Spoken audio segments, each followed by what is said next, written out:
Meus amigos, há muitas pessoas que estão precisando de ler mais a Bíblia, de meditar na palavra para aprender. São pessoas que estão simplesmente se perdendo na vida. Poderiam estar conhecendo Deus, usufruindo do poder dele, porque ele é o nosso Pai. Não tem um ser humano que ele não goste, que ele odeie. Isso não existe com Deus, ele ama todo mundo.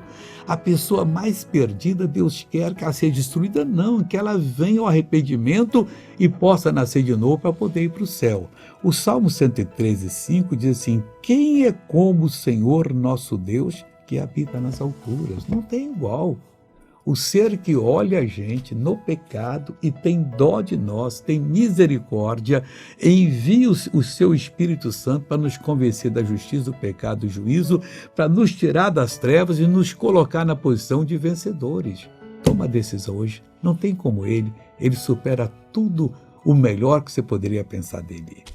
Veja essa pessoa abençoada. Onde estava o caroço? Estava bem aqui, ó. Riga. Na minha cirurgia de vesícula, que eu fiz há 15 dias. Eu entreguei nas mãos de Jesus e no dia que eu fui ao médico fazer revisão, eu não falei para ele do caroço, porque ele ia me levar para a mesa de cirurgia, mas quem ia me operar era o meu Jesus. E que tamanho que ele estava? Ele estava o tamanho de um caroço de uma azeitona. Foi embora? Foi embora. Palmas para Jesus. Agora vamos orar. Pai, ninguém é como o Senhor.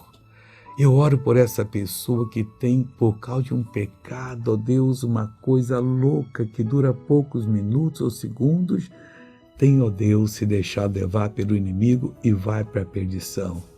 Pai, perdoa essa pessoa, insista com ela, salve-a agora que ela está orando, em nome de Jesus. Seja uma bênção.